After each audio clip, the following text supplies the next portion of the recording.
And I got married at 19. I got divorced at 24.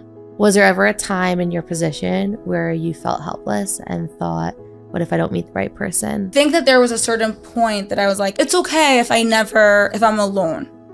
Like, I'll make my best life if I don't find that person.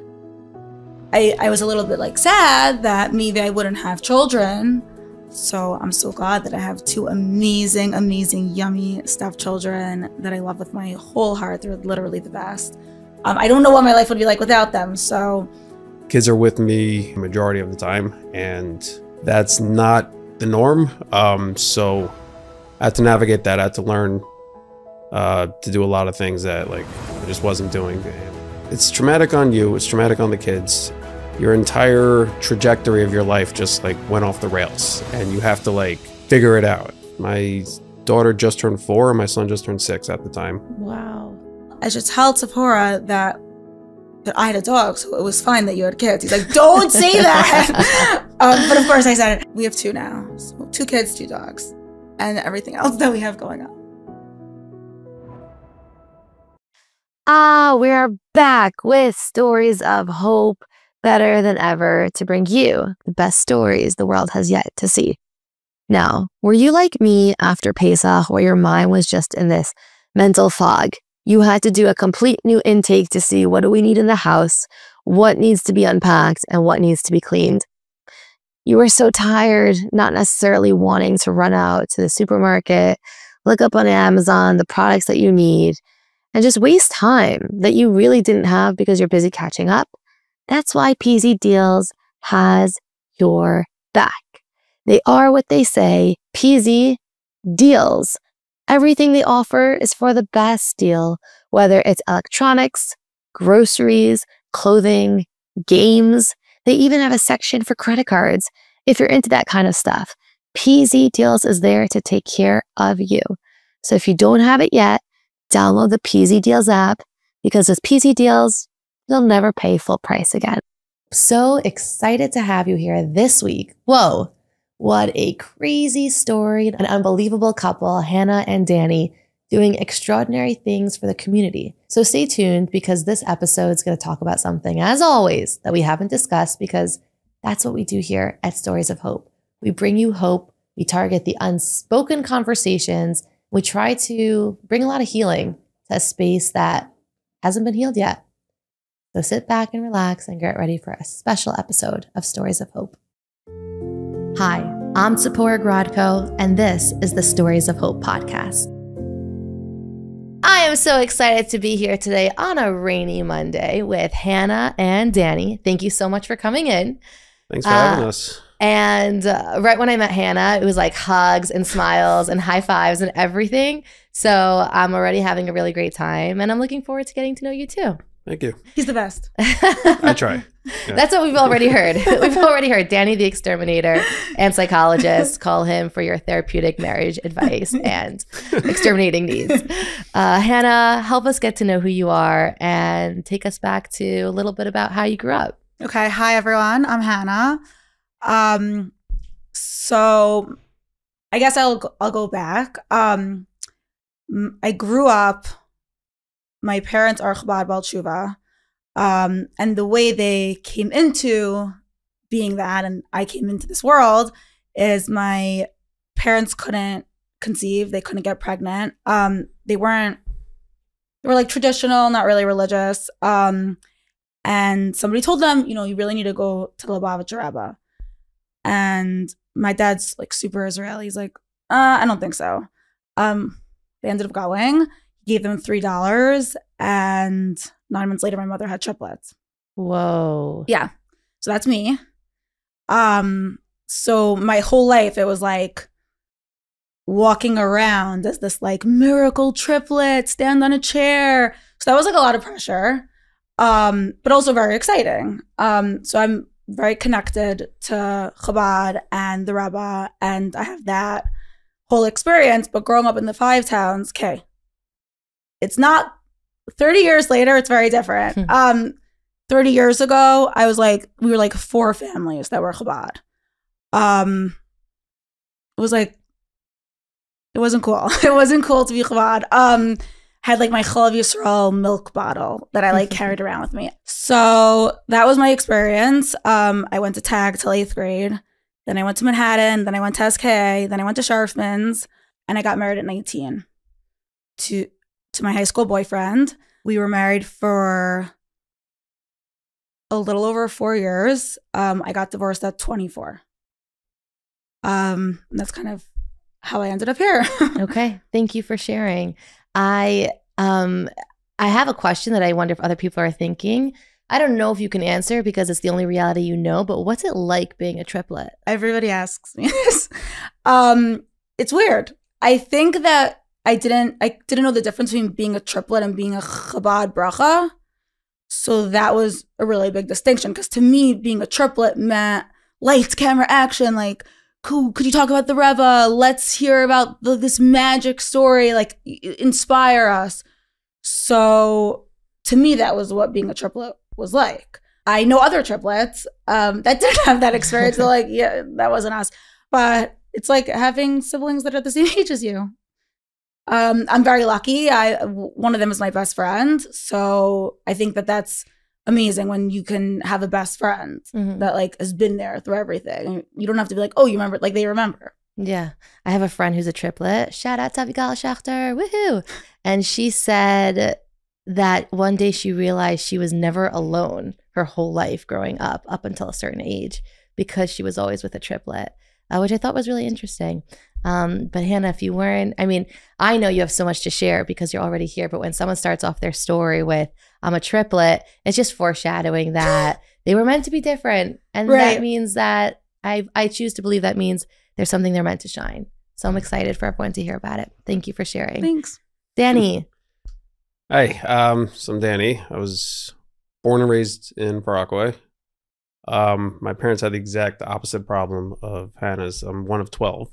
So there was no conception issues.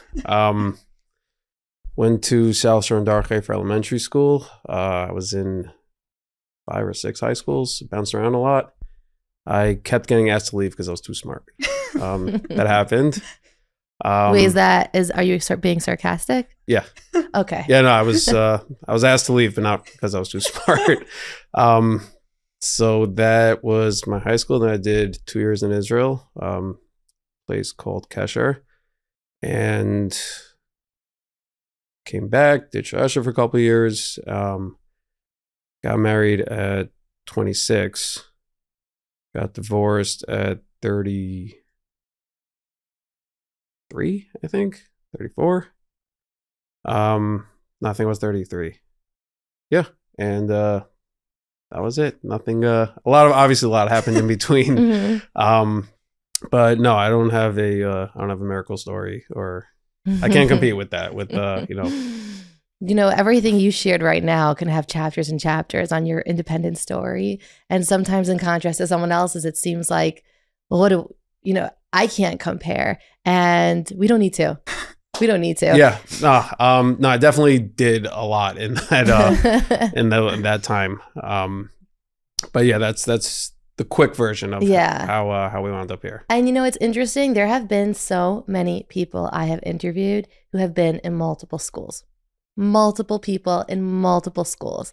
And it makes me wonder if, again, foreshadowing to someone that can't fit in a box and they're meant for more, or if maybe like, I don't know. I wonder if it just does take time, and then maybe that is the norm, but not everyone is either given the option to explore another school that would be a better fit, or isn't kicked out to explore another school that would be a better fit, or asked to explore. Yeah, asked nicely. Yeah, asked nicely. Were you religious during that period of trying to find so many different schools? Not really. Back that would make sense. This is the early 2000s, and at-risk youth was like a huge issue. So there was a new school popping up every year. I tried out most of them. None of them are around anymore. So I guess they were successful. They either got rid of the problem or found a different way to deal with it. But of all those, none of them are around anymore. Even the yeshivas in Israel also aren't around anymore. But yeah, it was. Yeah, think probably ninth grade, I was still kind of religious, and then I just veered off after that. Mm-hmm.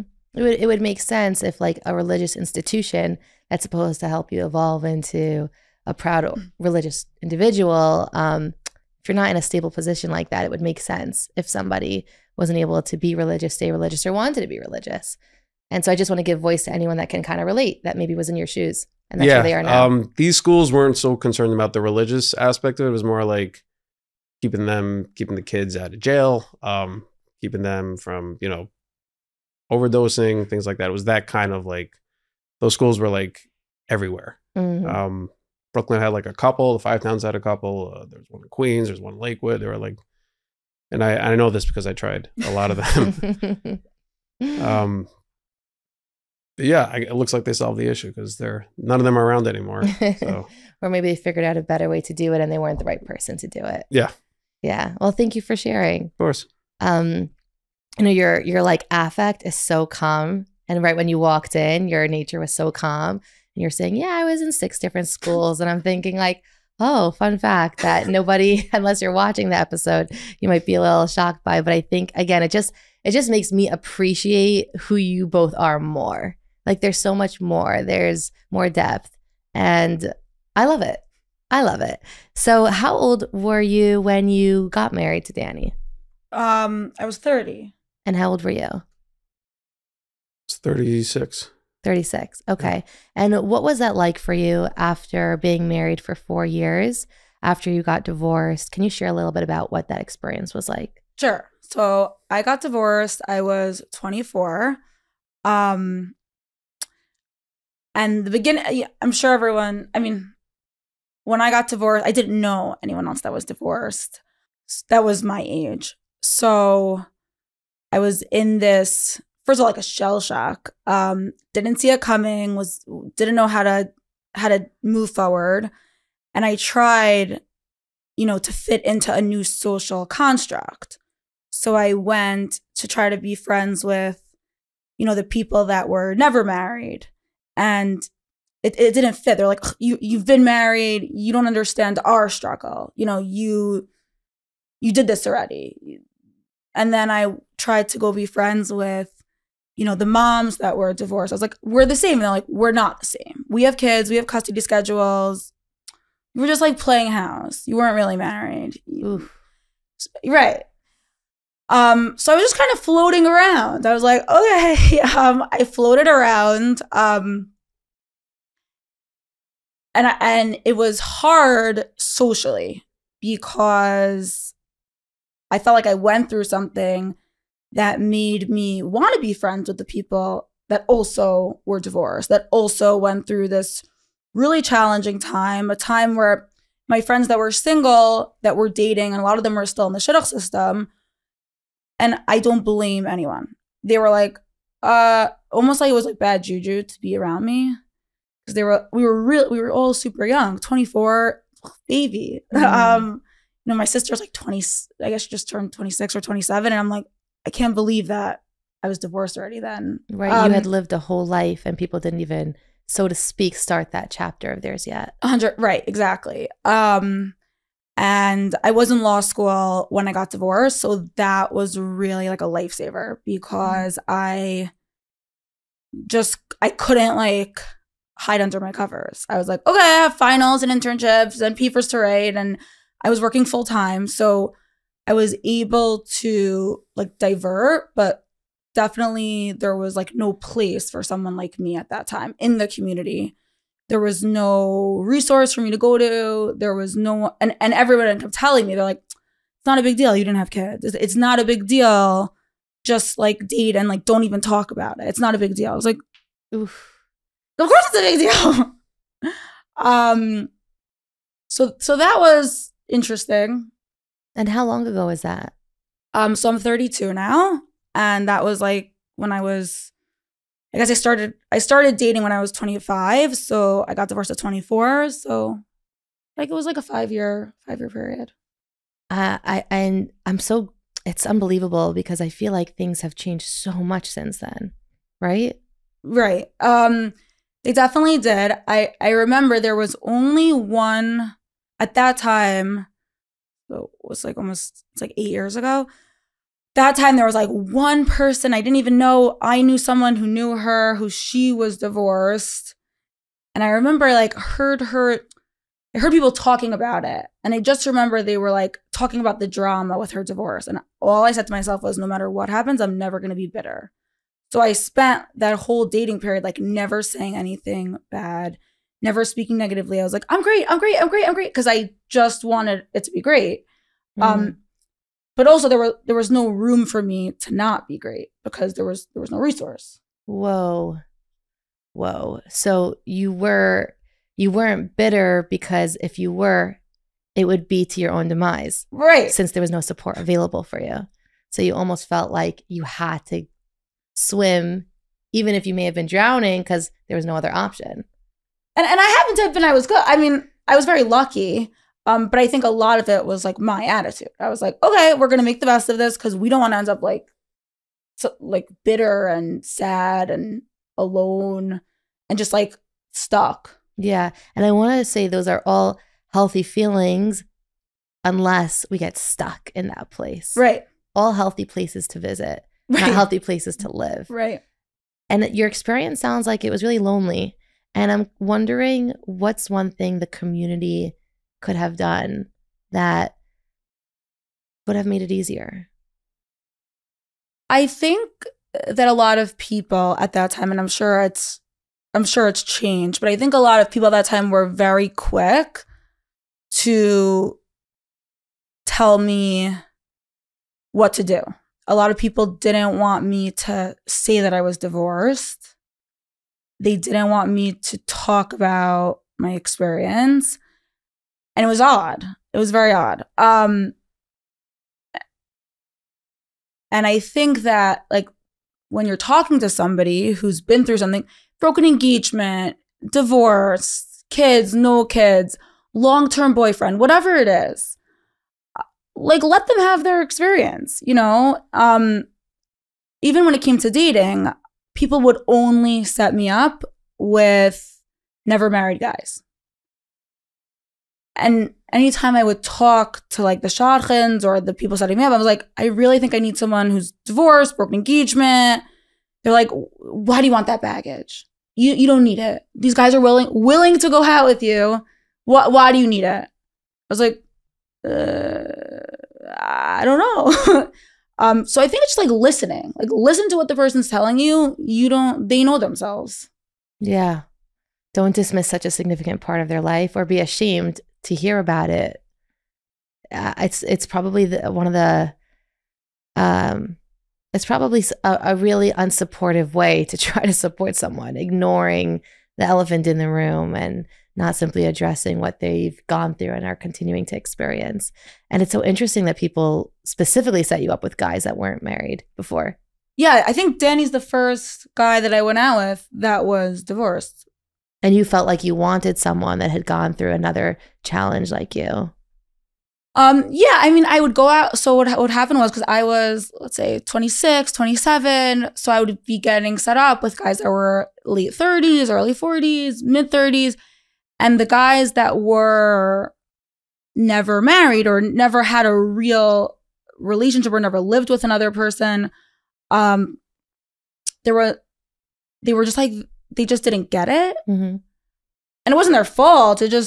And I would like try to like, and I just felt like I was their mom. It was a little bit bizarre. Yeah, because experience really ages you, not in a, God forbid, like negative way, but like wine. It does make you better. And you appreciated the depth of the challenge and what it made that person become. And so I can understand why you wanted someone that could appreciate that too.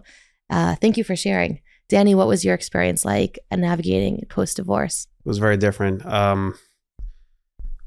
So when I was married, as time went on, and like you hear, okay, that guy got divorced, that couple got divorced. I'm like, all right, it's happening to other people. It's not like gonna happen here. It's just, happening around me, but not to me. And then it started happening to me, and then I was like, oh, this sucks. Like it obviously was like, yeah, I felt bad for everybody, but you don't really understand it until you have to like go through it. Also, I have two kids. When my divorce started, it was right before COVID lockdowns started. And I also just went off on my own with my own company. So I was like building that up. Then my divorce kind of started then. And then COVID hit like right after that. Mm. So I didn't have a lot of options. I had to work, I had to figure everything else out. But one thing I decided was that I am not going to be in every other Shabbos dad. I want as much custody as I could possibly get. And that was one thing that was like non-negotiable for me. And that's what I got. Kids are with me. They're by me majority of the time. And that's not the norm.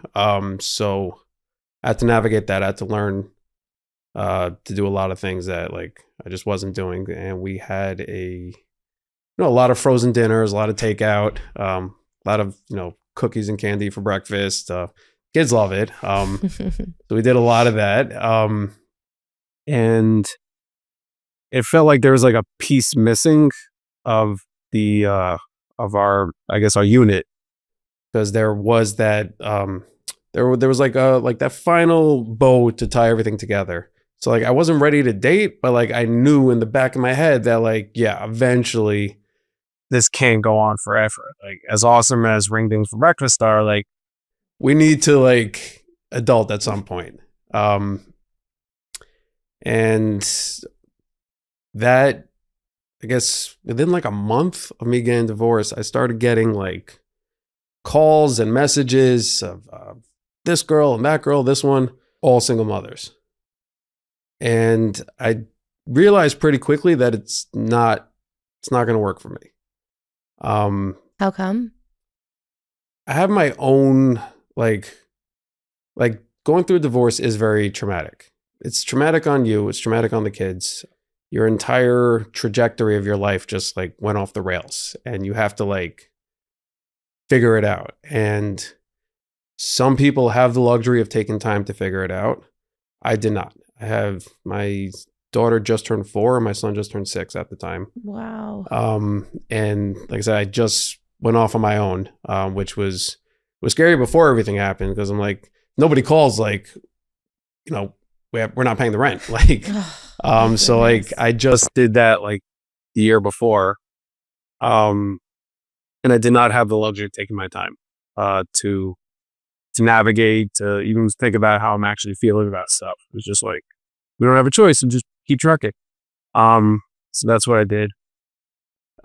Pretty much throughout most of it. But I realized it wasn't for me because I didn't think it was fair to the kids to bring on somebody who's going to take, somebody coming with kids is going to take my attention off of my kids. And then she's also coming with a universe of, I don't want to call it baggage, but we'll call it trauma and, custody schedules and fights and all the chaos, basically.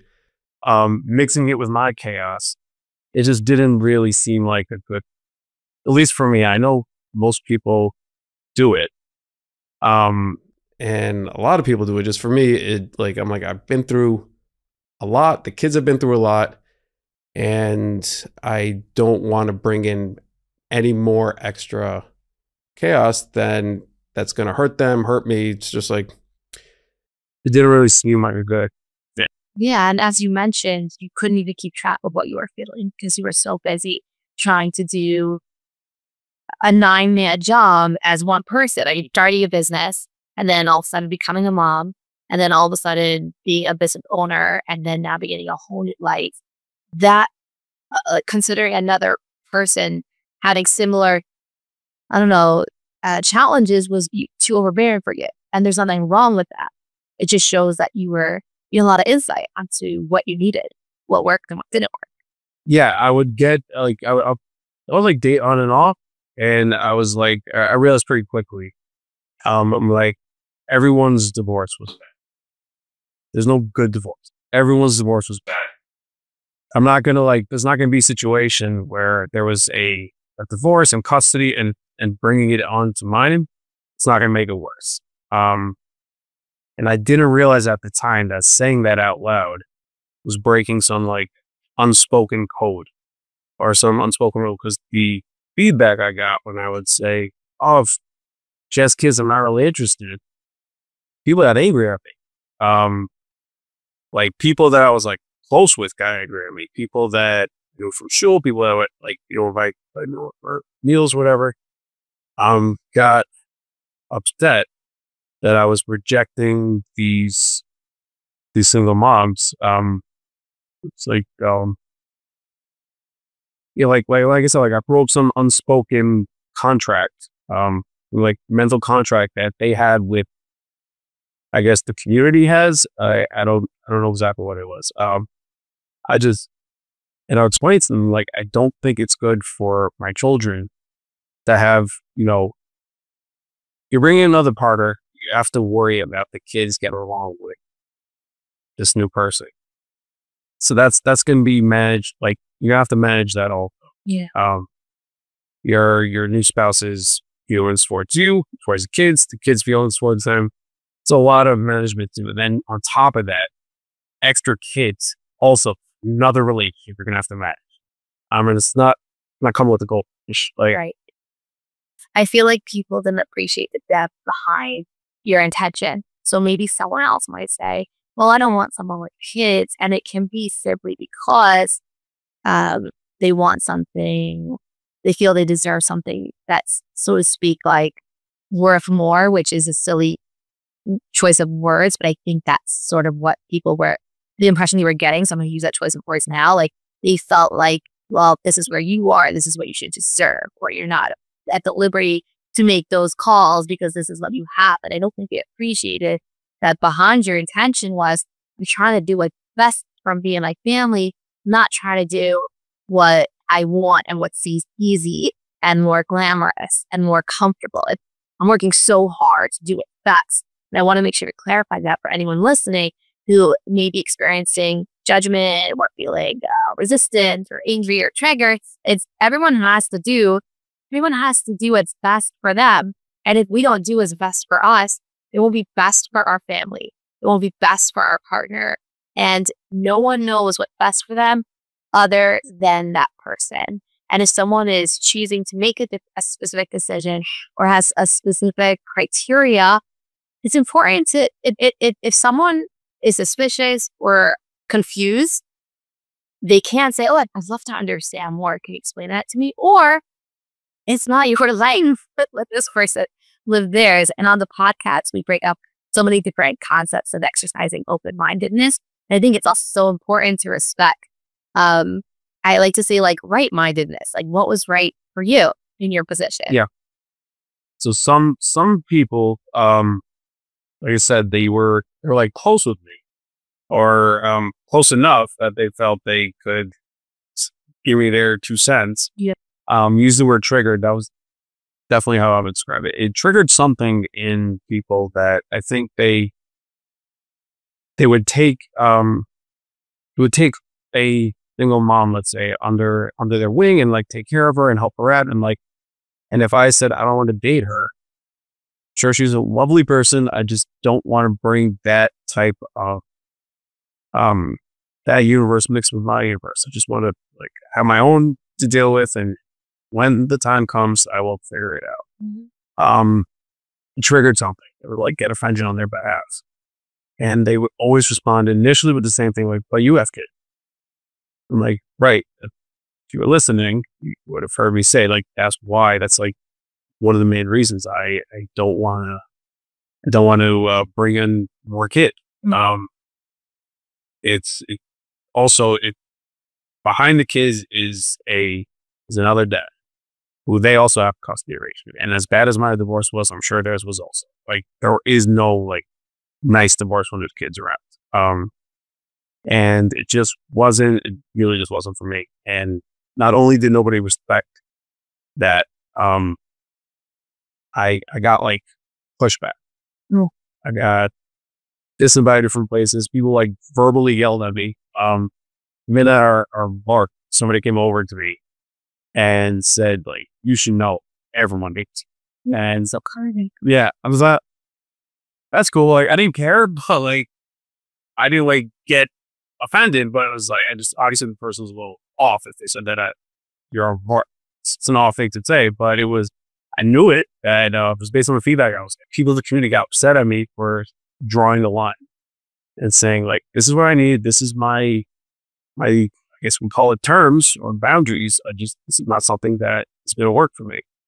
And that was like unacceptable. And you warned me about it. I did. Yeah. He said people are going to get upset at us because Hannah did not have kids. And they're going to get upset and there's going to be some pushback. So, I've been dealing with it, for 2 years already. Oh my goodness. We'll be right back to our episode, but first, you have to check out Pizza Biza, making fresh hot pizzas on the spot by their professional chefs, indoor or outdoor in their pizza ovens, meat or dairy, plus full catering around the tri-state area and Florida. Specializing in events with several hundred people with no lines. You heard right. Full menu. You have to check them out on Instagram at Pizza Biza and visit them at pizzabiza.com. Pizza's my favorite food, so please invite me, Pizza Biza, on Instagram and check them out at pizzabiza.com. These are the people you want to call. Pizza Biza, I'll see you at my next event. For so long, we've been taught to believe that you need to wait for things to change in order for life to get better. And you deserve to live the life of your dreams before things change. And that's what Live Better Academy is here for, enabling you to enrich your life by exploring the 5 core areas that contribute to your fulfillment and happiness. This course is here to make sure that you no longer need to wait.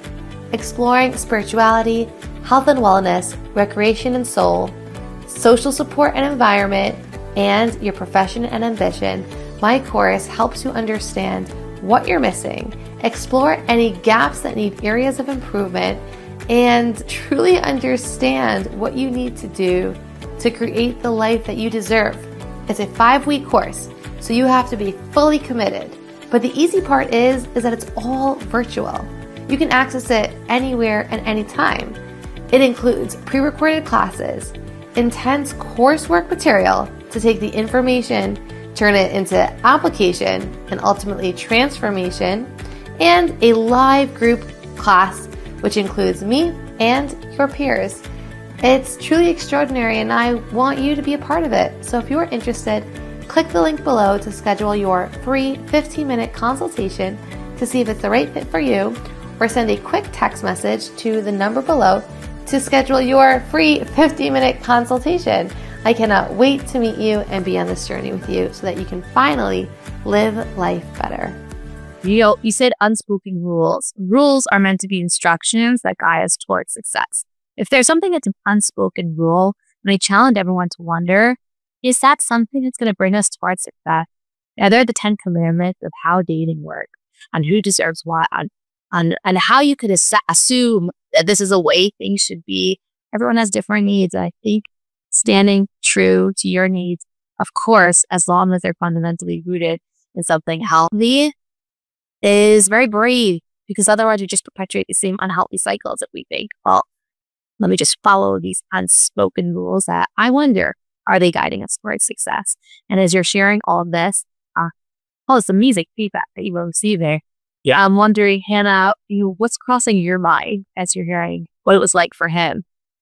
So when Danny and I first met, we were friends first for a while. So I would hear all these interactions and all these stories and this like public shaming that was going on. And it didn't make sense to me how that could be happening. So I thought it was like a little dramatic. And Danny warned me the whole time. Like when we decided we were gonna get engaged, she's like, I'm just telling you, there's gonna be pushback. People are gonna say things because we're breaking this unspoken rule. I was like, okay. Did not think it was gonna happen. And I'm like naturally more of like a people pleaser personality. So all of a sudden, when we got engaged and people found out that I got engaged to him, and people heard his like preferences, I would say. And girls that I considered my friends were like, I can't believe that you're like engaged to him. You know, he wouldn't date single moms. You know, he has kids and he wouldn't date people with kids. And then even my friends that are like married with kids that don't have any like sheikhs to anyone divorced, they were like, that's so weird. Like, you're getting married to someone with kids? Like, but you were so picky. Which was, by the way, I just want to make it out there that just because someone stayed single for a while doesn't mean that they're picky. I'm going to change that word. I think we should eliminate picky and exclude it to like people who, you know, children who don't make proper food choices. Can we say preferences? I had preferences and we respect preferences. Right. I'm saying everybody said I was picky. That was just like the name. Everyone's like, she's just so picky. She's just so picky. So I think that was one side. It was like a bunch of people that were angry at Danny specifically. And then there was this like backlash from people like that I was at the gym with, that I was socialized with, from shul, all these things that were like, but I'm so confused. You're so picky and you're marrying someone with kids. Like, that's who you chose at the end of all this. And so let me ask you the question everyone's thinking. When you heard that Danny had kids, what crossed your mind? I love kids. It wasn't really, I think I found out right away. You told me right away that you had kids. Yeah. It was like, can't really hide them. So. Right. They're great. I think it wasn't in my math at the time. Everyone made it part of my math, I would say. And we weren't really public about dating. So when we got engaged, it was like, no, I think sometimes like people, they see you, they have a chance to get used to it, but it happened very quickly with us. So I think that the like response was so dramatic. So inappropriate. It was so inappropriate. Yeah, I think the Vart incident was like, it didn't like affect me, but I was like, whoa, that is really bad. It was pretty nuts. I wonder, so I'm hearing two things. Number one is somebody took it very personally when you expressed your preferences, someone in that position may have felt very insecure and thought that meant they weren't good enough. And so they took their insecurity and projected it onto you as like, no, you're a bad person. But it was like on behalf of someone else. It was very strange. Or that on behalf of them. And then I think that's one category of people. And the second, I wonder, and it might be political, people might not like it, is I wonder if there are people who felt like they couldn't honor their preferences and they committed to a decision and they're not so happy about it. And I wonder if that stirred up jealousy that made them have to paint you in a bad light so that they can cope with their light. And it's just something I'm putting out there for people to think about, let it marinate. When people, we're complex. And the purpose of our podcast is to talk about things that can just enhance everyone on a micro level, on a macro level. And we want to give everyone food for thought. Yeah, there was a lot of support also, but nobody really talks about the good stuff, so it's not interesting. But I did have obviously I had support. Everybody's like, not everyone, but I had like some of my siblings step in. And can you actually share about the support? I'd love to hear about it. So I was in a very unique position because I had kids were with me like a lot. I was like the only dad on the class chats, and I was also like, and it kind of worked, but also sometimes it didn't work because it would be like 25 moms and me. And I was the only person. I'm like, wait a minute. Sometimes like not everything always has to be, sometimes things didn't make sense. I would just like point it out and then like, they didn't like that. And there were also things I couldn't really address. Like, does anyone know how to make a triple hair bow knot thing? And like, obviously I just can't answer. But I did have not a lot. I had a lot of help from friends, not so much from the community. I think people assume they hear you're divorced with kids, you have them every other Shabbos. It's not like a big deal. And 99% of the time they'll be right. Not that it's not a big deal, but yeah, you have them every other Shabbos. It's way more manageable than what I was doing. What would have been helpful from the community? People really Shabbos and Yom Tov is because like during the week you get into a rhythm. You have school, work, set schedule, and I'm yucky, so I have to do schedules and rhythm. But Shabbos and Yom Tov, that's really hard, especially like Pesach or Sukkot or like when it's a couple of days. That gets rough. And I did not really get any like communal, like not looking like for not like handouts or anything, but I had like one person to go out of his way to like invite me, to the point where I'm like, I appreciate it, but now it's starting to get a little awkward. Because it was just like outside of my family, there's like a couple of people. While I was getting divorced, I had a lot of help. People were very supportive, and also the first couple of months. But after that, not so much. I think not. I think most of the time people assume the man it's like every other Shabbos. He doesn't really need that much. And I think the community now is also, it's hyper focused on single moms. And most of the time they do have the kids with them most of the time. And they just kind of like forget about the dads. And a lot of the times I noticed a lot of times dads aren't religious anymore. And sometimes they move, they move away. And for the ones that don't do that, the ones that like stick around, they stay in the community and they're very involved in the kid's life, there is not a lot, if any, support. Definitely Shabbos and Yom Tov, for me at least, that was my experience, was the hardest. And also having an advocate for the yeshivas was also, I did not have that. What do you mean an advocate for the yeshivas? Yeshivas assume because you're the dad, you're just not really involved. Whoa, ouch. Yeah. Whew. Because you're the dad, you're just not really involved. You're just not involved. And most of the time in elementary school, they're talking to the moms. They're not really talking to the dads. If there's an issue in the school or the parent-teacher conference and orientation, it's like almost always moms. Right. And I was having a very hard time with the school. Just basic communication. I'm like, just put me on an email list, and they just like wouldn't. Besides like the legal obligations that they have, because it was joint custody, like they kind of had to put me on, but like it was an uphill battle for them to even just talk to me, was an uphill battle. That was rough. So having some sort of advocate would have been great. Probably would have saved me a lot of trouble. And then also I saw a lot of the programs that they have, a lot of the services they have are just for single moms. There is nothing, at least not that I know of, I could be wrong, but at least no one brought anything to me. Yeah. Any sort of help for anything. That's hard. Yeah. Like I said, like meals on Shabbos and Yom Tov would have been great.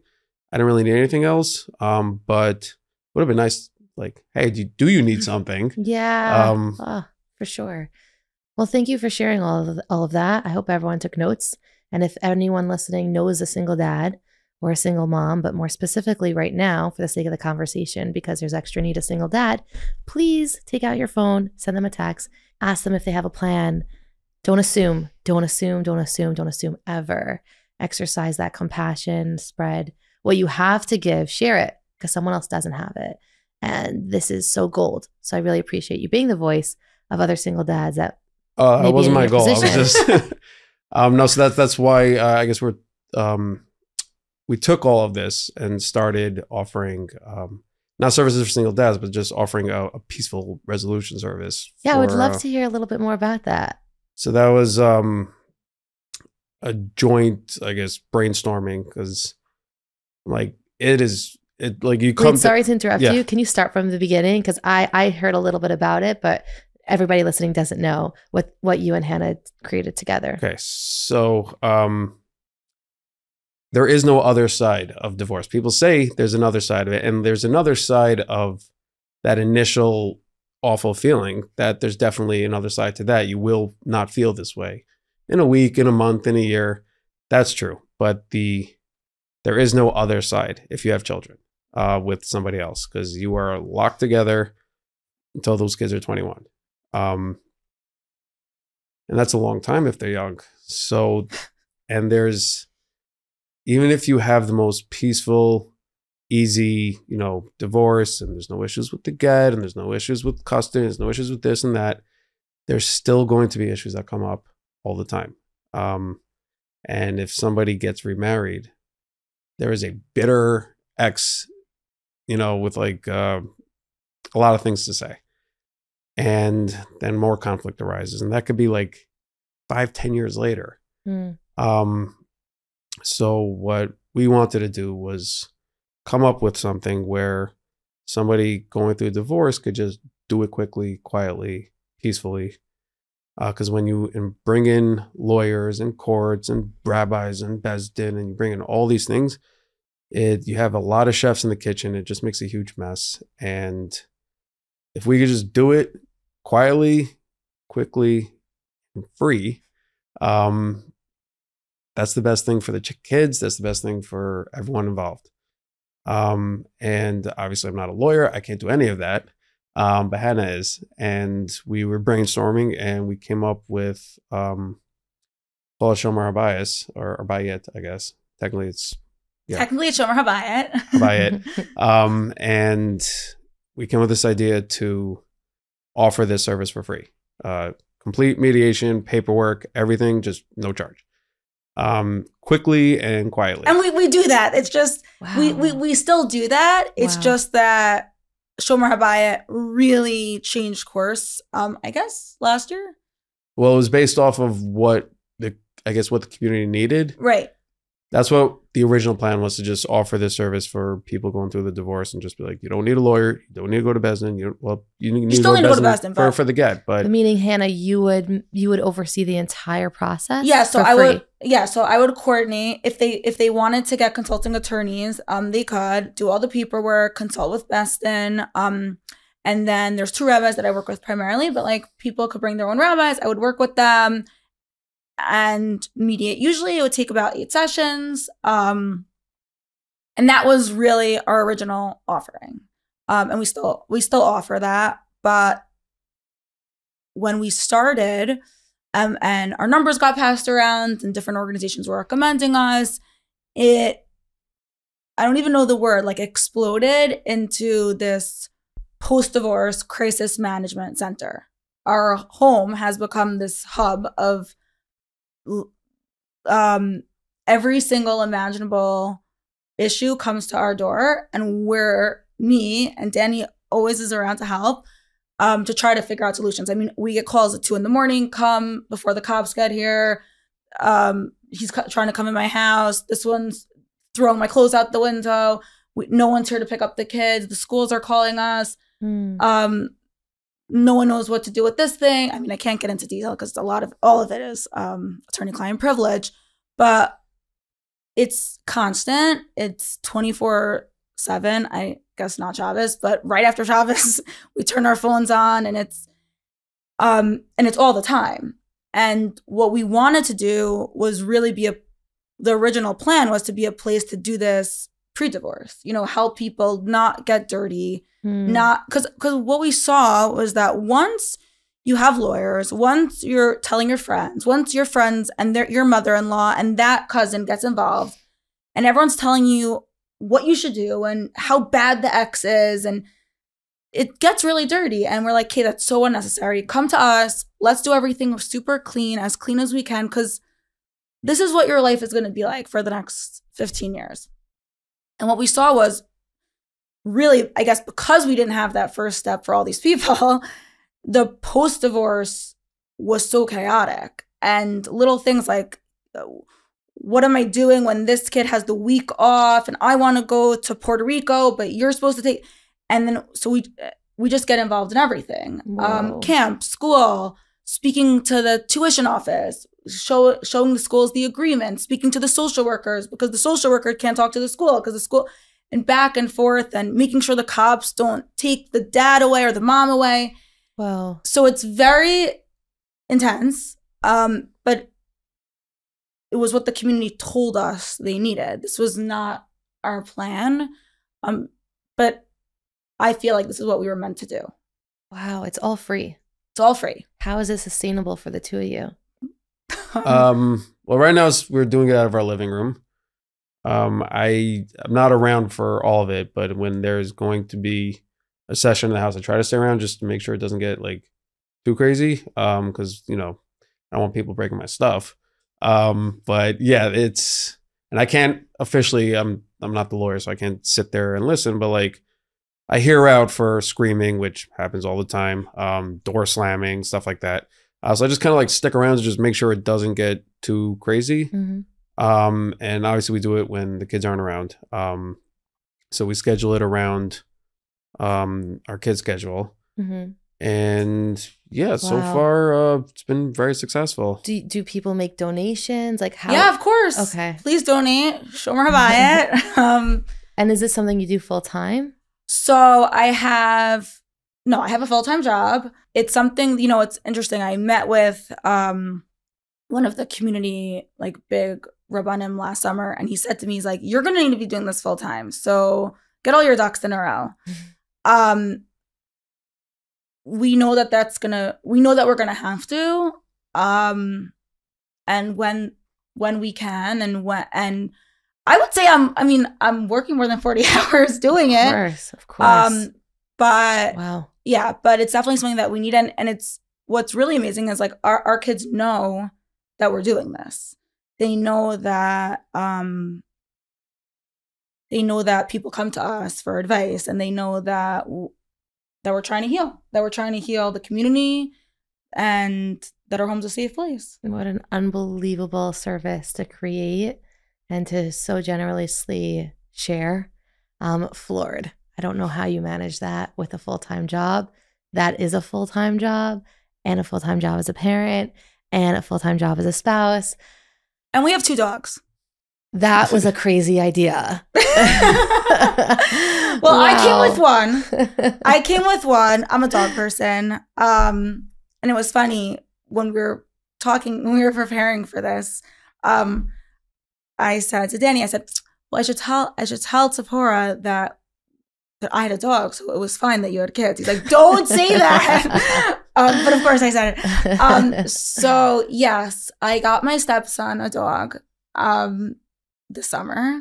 So now we have 2. And he loves him. Wow. Yes, we have 2 now. So 2 kids, 2 dogs, and everything else that we have going on.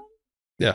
Unbelievable. And if somebody wants to contact you through this organization, how would they do that? Okay, so it's my email, hschuster@shomerhabayit.org. We'll include it in the show notes. Okay, sure. And go online. Okay. Fill out an intake. Okay. And how long have the 2 of you been married for? 2 years. We just had our 2-year anniversary last week. Yes. Wow. Yeah. Oh, happy 2-year anniversary. Danny, where's the diamonds? Which is the necklace? Which is the bracelet? What was it? We went on a trip. Okay, I have your back. Yeah, we did. We went to Italy. We had an really special. We do an anniversary trip every year. That's really special. Yes. That's beautiful. I always say experiences last longer than stuff. That's the truth. Yes. And as kind of like our closing remarks, you were both in such different positions that brought along so much growth and challenge. Was there ever a time in your position where you felt helpless and thought, what if I don't meet the right person? No. I think that there was a certain point that I was like, it's okay, which I guess is a different way of saying it. I was like, it's okay if I'm alone. Like, I'll make my best life if I don't find that person. I was a little bit like sad that maybe I wouldn't have children. So I'm so glad that I have 2 amazing, amazing, yummy stepchildren that I love with my whole heart. They're literally the best. I don't know what my life would be like without them. So, but I think that it's really important that when you're in that feeling of like, maybe I'm not going to find someone, that you really turn inward and say, I have to love myself and I have to love being with myself. And I think that's really the most important thing. Yeah. It's the only thing within your control to create a life you love, to learn how to accept the life you didn't choose, and to pay forward in a way that you're not waiting for something to change to be happier, but you're learning to create that happiness on your own. Yeah, really powerful. What about you, Danny? I never really worried about it. I just knew that the person would have to be very special, and unique and different, because on top of all the baggage I was coming with, I now managed to get like half the neighborhood to hate me. So like it's gonna be extras, like one more thing to add on the the scale. But I wasn't really like, no, I wouldn't say I wasn't worried. I had like at the time bigger fish to fry. Just getting through the week. But I knew the person would have to be special. And then when Hannah came along, I was like, all right, found it.